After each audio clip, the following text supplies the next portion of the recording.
Hey guys, Fawkes1989 here. Sorry about this episode, it's going to seem a little less professionally done than normal. It's because I'm in a bit of a hurry. This one's been a lot more difficult to edit, than originally thought. And so I'm trying to... I have to get ready for work in about half an hour. So, I'm trying to eat, and record, and edit, and do all this stuff at once. So, I'm sorry if the quality is down. So basically, this is my speed up video, where I'm going to try to get Aerith's limit break. Now, I'm not going to worry about the use X1 limit, X number of times, due to the fact that I've still got quite a way to go before I can even get Great Cost. So I'm going to worry about that then. What I'm doing now is the harder ones, to kill 80 enemies each. So. Now, you also, there's some times at the beginning where I was kind of popping in over on the screen, where I was actually stopping to explain things, but I realized it's actually probably shorter and also easier. Simply just narrate things directly over from watching. Excuse me. So I apologize for that.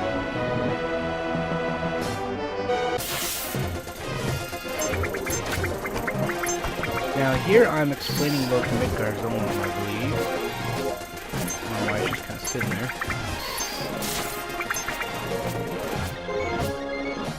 So the Midgard zone is a giant snake that resides in the swamp, and the main reason you need a chocobo at this point is to cross the swamp without touching the Zolom, because the Zolom is incredibly strong, has 4,000 health, and will kill you mercilessly.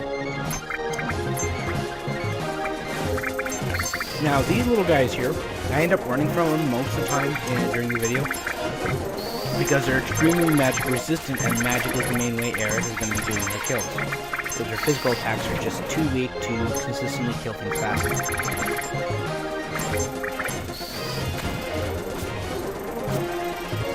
Just kind of let this one play out for you, because it's really not that exciting. It's just me fighting these things, and they don't take very much damage from magic.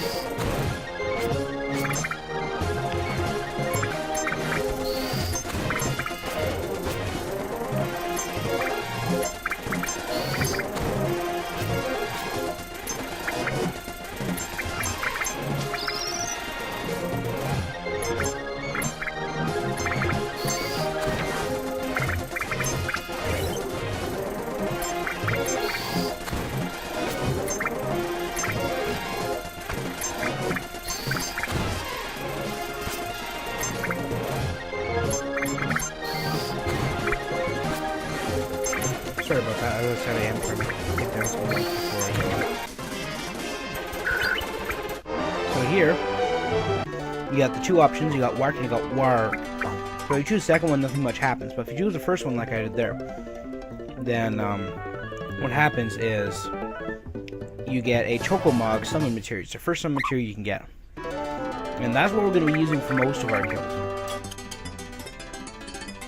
So head to the Chocobo stable, where I talk to Chocobell and learn how to catch Chocobos, blah blah blah, buy some Chocobo lure materia and some greens. Now the reason I'm doing this is because, not because I want to catch a Chocobo, because I want to get Chocoboko, the enemy skill. Now I made a mistake. I bought Glacial Greens, and it only works when you're using Silkish Greens or Mimic Greens. Of course, Silkish Greens you can only get from the Chocobo Elder later in the game.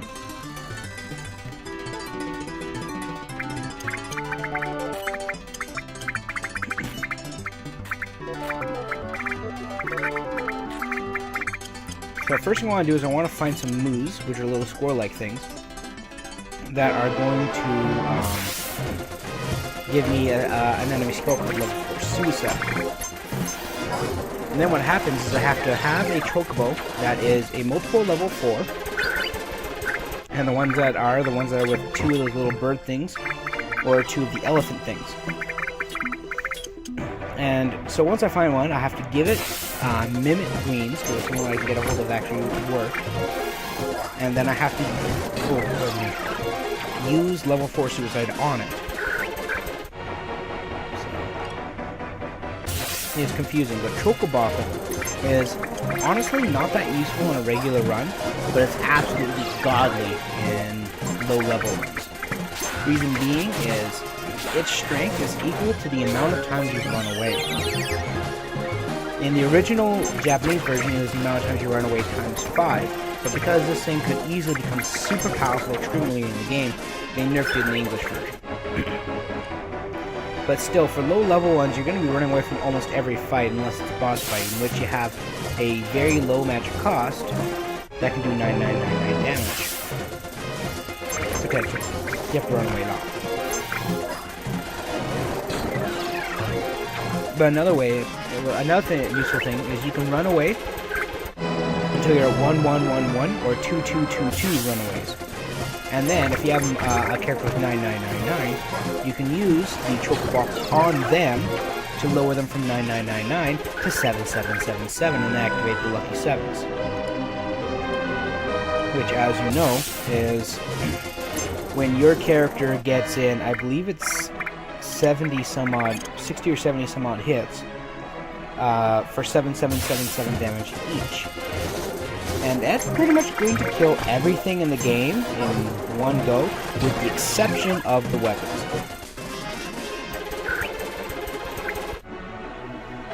Because it does roughly a little over 500,000 damage.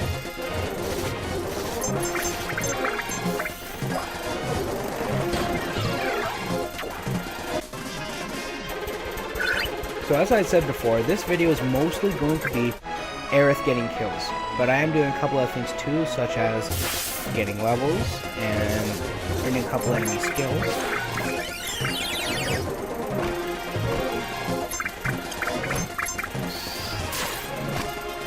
Now the thing about summons is the summon material can only be used once for every level that it's at. So for example, because Chocomog right now is level 1, you know, having just got it, there's my level 4 suicide there, I just got one of those portals. Considering that it's only level 1, I can only use Chocomog once a match. If I level it up, I'll be able to use it twice, up to a maximum of 5 times. And trust me, there are some times where you're going to want to use multiple limits.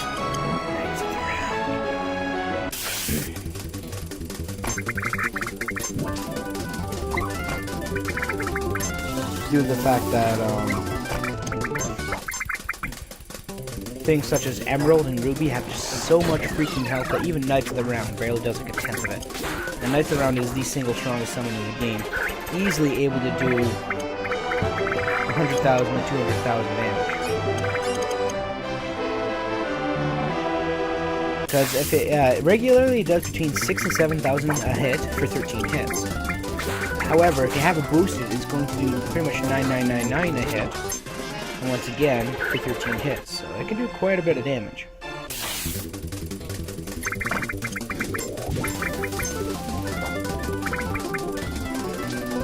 See, what I was trying to do there is I was trying to sense the Chocobo, because that was the one I wanted. That was one of the ones that's level 12 instead of level 13. And would have been affected by level 4 suicide.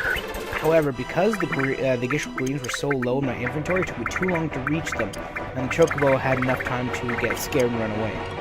This one's another one. So I don't even bother using the green. But I realized you have to use the green. You have to use a Gishul Green. Sorry, a Mimic Green, which I don't have at the moment.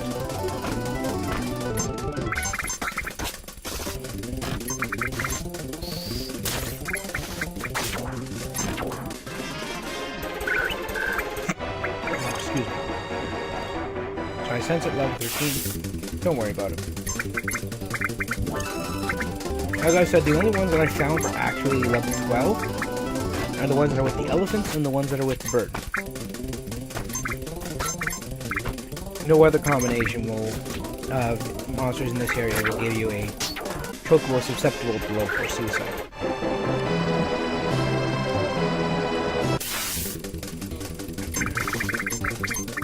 Now, because of the fact that the Gishul Greens really don't last that long, I've pretty much just been throwing out my combo anyways. Greens, sense, suicide right away. Now what happened there, and that was actually kind of fun, if you notice the Chocobo had attacked the little green thing. The reason being is whenever you hit a Chocobo, it will attack everybody. Of course, its attacks are really weak, and then it'll run away. The only difference is when you actually... I hit Seal Evil.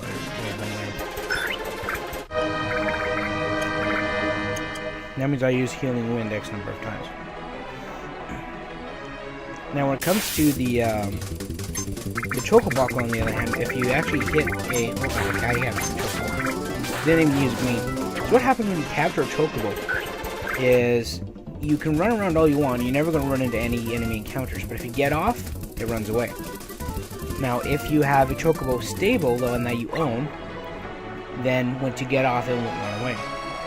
But I don't believe you can get a Chocobo stable till at the very least Disc 2.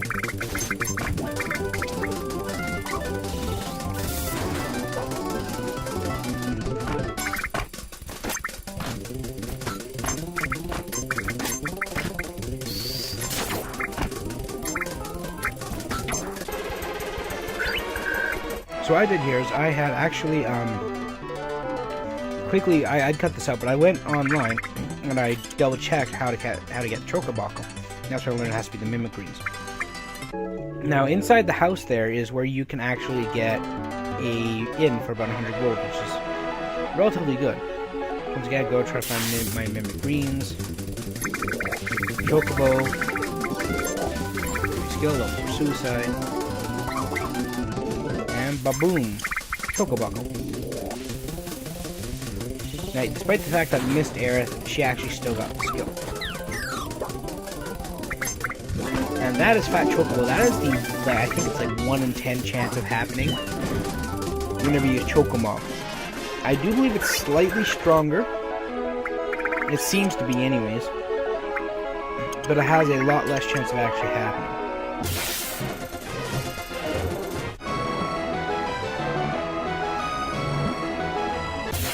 So at this point, now that I have my enemy skills that I was here after, I'm just in for the kill. Now, I don't want to estimate kind of how long this has been taking so far. We're currently at 12 minutes of recording time, and if I'm not mistaken, I'm speeding it up by about 4 times. If I just break up my calculator here.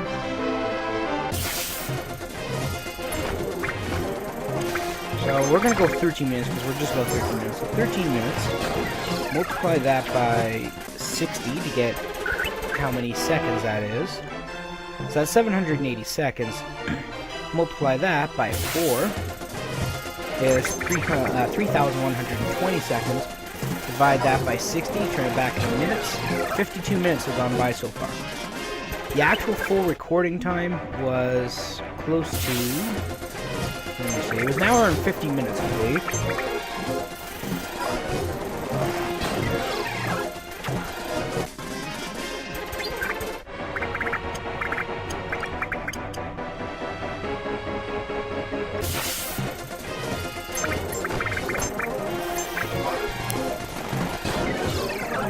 I'm not sure if you noticed, whenever I go to the menu, you can see that all my characters are either sad or fury right inside their name. And if you look at Barrett's limit bar, you notice it's a shade of blue rather than the normal like light pink. Now what that is they have 2 limit changing statuses called Fury and Sadness. Now what Sadness does is you take less damage, which is a good thing, but you also deal less damage, which is not a good thing. But the good thing is, because you do take less damage, or bad thing I should say, because you do take less damage, your limit goes up based on how much damage you take. And it also accounts for what actual level you're on. So taking 500 damage in level 1 is most likely to max out your limit because most likely it's going to kill you too. However, taking 500 damage in level 4 is barely going to move it up, I think, because by then you've got several thousand HP, probably close to 6,000 or 7,000. 9999 if you're using HP ups. And even 9999 I don't think fills it up completely, or just about. Anyway, so Sadness lowers the amount that your limit can go up. Now, Sadness can be cured by using a hyper on the person with Sadness. Now, Fury is the exact opposite. You can deal more damage, which is a great thing. You also take less damage, or take more damage, sorry, when you get hit, which is not so good thing. On the other hand, taking more damage, there's my Breath of the Earth limit. Taking more damage does mean that your limit's going to go up higher as well. So if you got somebody with pretty good defense and a lot of health, that's actually quite beneficial. Or if you are trying to get your use limit X number of times. As long as you keep up on your healing, you should be fine. Now, you can cure Fury with using a Tranquilizer. But here's the fun part. Tranquilizers and Hypers actually have an additional effect too. If you use them when the person is not in that state, they'll go down a state. For example, if you use a Tranquilizer on someone who's not Fury, they'll gain Sadness. Now if you use a Hyper on somebody who's not sad, they will gain Fury. But you see, that allows you to alter your state at will. So it's always a good thing to have several of each. Because if you do want to raise your limit, because you know there's going to be a boss coming up and you're going to need more limits to beat him, then just go ahead and give yourself a Hyper. On the other hand, if you know that you're an extremely damaging boss and you just want to hold out as long as you can, give yourself Sadness so you'll take less damage. So you can use those to modify your mood to your advantage, based on what you think is going to be going on, or what you need to get done. Like if you need to get, let's say, build limits by using them X number of times, put the person who you're trying to train into Fury. They'll get their limits faster. Or just keep Aerith on you with Fury brand.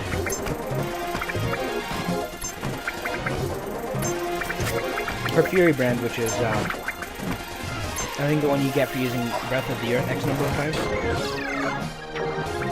is considered one of the most powerful limits in the game. Because although it has no effect on Aerith, whoever's with her immediately gets their limits maxed out. See, since Aerith is considered mostly the white mage character, most of her limits are based on healing, condition moving, and buffing. So, her first one, Healing Wind, allows you to heal your characters for half their maximum health.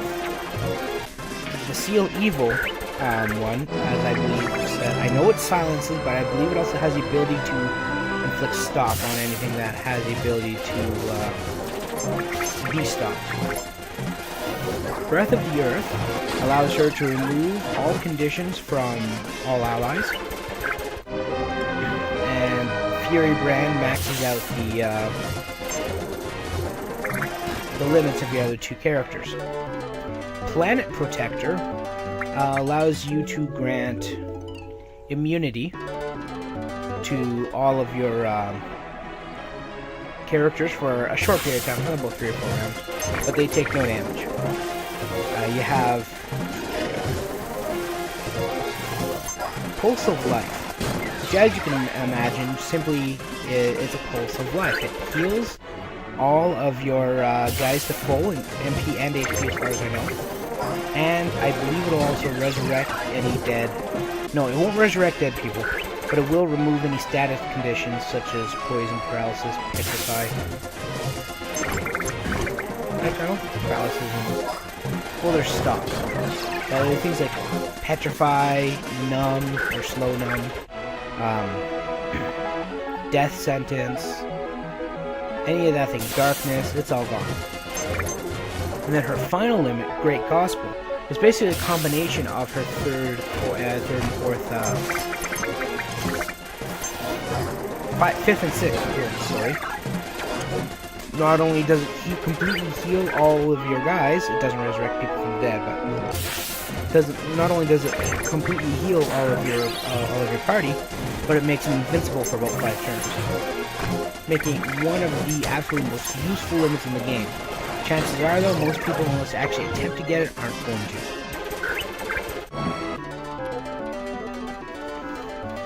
So we're just about to hit 20 minutes sped up. Now, fully sped up, I do believe that we're sitting about 27, 28 minutes. Hard to gauge for sure. I'm probably not going to put a credit sequence on this one because of how short of time I am. I need to get ready for work about 2 minutes ago. I can actually wait a little longer, so I can do. But,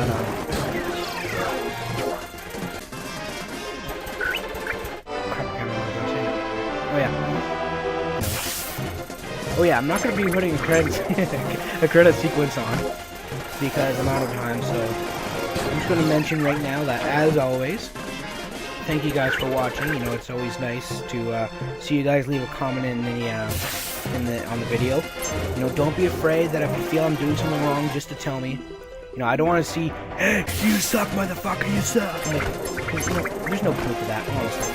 But if you've got constructive criticism, I'm more than willing to accept it. For example, if you want to tell me that I don't speak with enough energy, or that,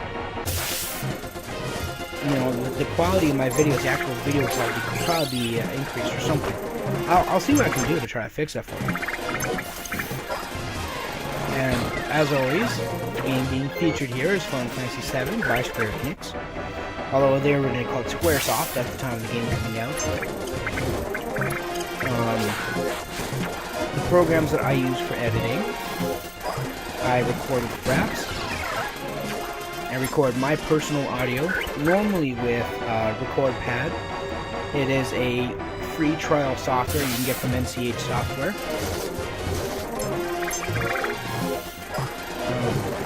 I edit with the unlicensed version of VideoPad Video Editor. So they do have a completely working free version. It does lose a couple of features. For example, you can no longer use it to upload directly to YouTube. You have to save it as a file and then upload it on your own personally. But it's a relatively simple program to use, and it is available completely free. There is a paid version that gives you a couple extra features, but it's not really necessary unless you really, really need those features.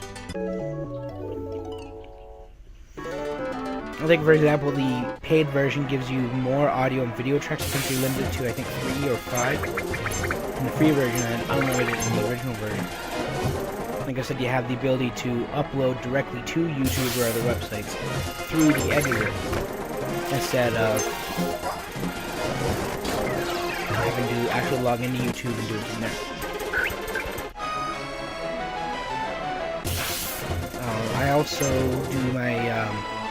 I also made my intro using a trial version of Adobe Photoshop CS6. No, sorry, not Photoshop, After Effects. However, the picture, kindly donated to me by Sprogs8, was made in Photoshop, as far as I know. I don't think I really asked him. Frankly, I don't want to repeat too much. But he uses his own work. Or he uses mine, whatever. Anything I missed? Not sure, but I do want to, of course, put out special thanks. I want to put special thanks, of course, to Sprogs for donating this, the picture I used for my intro.